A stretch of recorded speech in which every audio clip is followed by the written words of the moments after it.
Nancy Pelosi has stirred up quite a bit of controversy for herself lately in her home district in San Francisco, California, and it has prompted local residents to create a petition to have her prosecuted for violating the COVID-19 lockdown rules.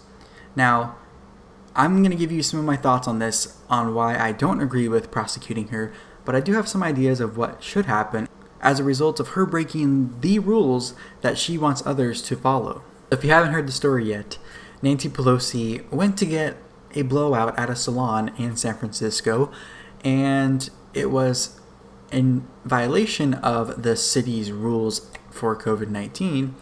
And what she didn't know was that there are security cameras rolling in the salon, and that security footage somehow was obtained by Fox News and released, and that prompted the response to the situation that has turned into kind of a firestorm that we want to talk about today.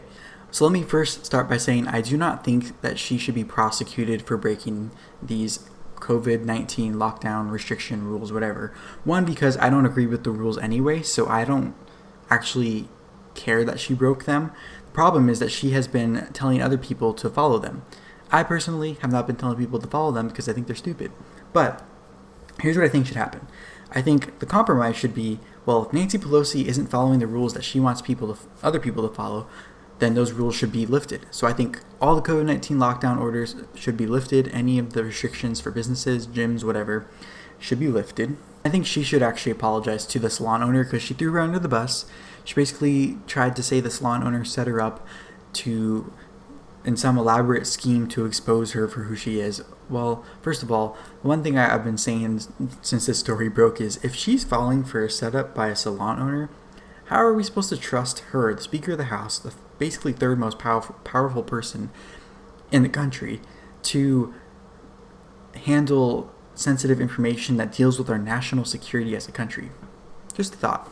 Now, on top of this, a lot of gym owners in the Bay Area have been pretty livid over some revelations that came out that some gyms in some of the government-owned buildings have been open, but their private-owned gyms have not been able to be open. So her actions breaking the rules that she wants people to follow, coupled with the government buildings being held to a different standard than private-owned buildings, have really just created a firestorm around San Francisco, which, if you don't know what San Francisco is all about, it is basically where all the worst politicians have come out of, and a lot of the biggest problems in our country, and quite honestly the world, have come from, because that is where pretty much the biggest concentration of power is right now in society, from the governor of California, Gavin Newsom, being from there, who happens to be Nancy Pelosi's nephew by marriage at one point.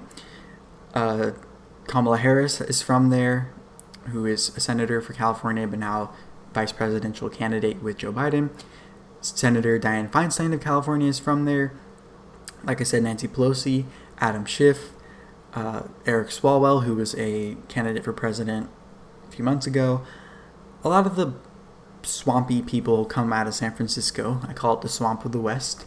And so the deal with rules applying to thee but not to me is coming back to bite a lot of the elected officials in San Francisco big time, which is what we need, because in California, the reason we are a blue state is because San Francisco area and the LA area have the most population, and they vote blue if we're saying that the elections are fair, but we know they're not now.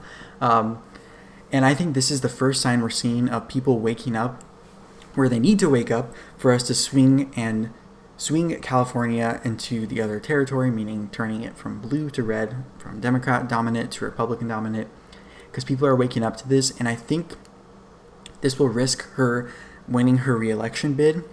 And also, I think this will be the beginning of the purge of career politicians from our electoral system overall, because she is the most powerful, most prominent one out of all of the Congress in general. So I think this will be a really, really interesting thing to follow. And a couple other notes I wanted to say, just what this really shows is that the lockdown orders aren't working for this reason. It's because under lockdown orders, you can't live free. You can't do your normal daily whatever if you choose to do that. But without any lockdown restrictions, you can live your life if you want to, but if you are too scared to go out and you do want to lock yourself down or your family down or don't want to visit people because you're scared to give them COVID-19 or you're scared to catch it, you can stay in.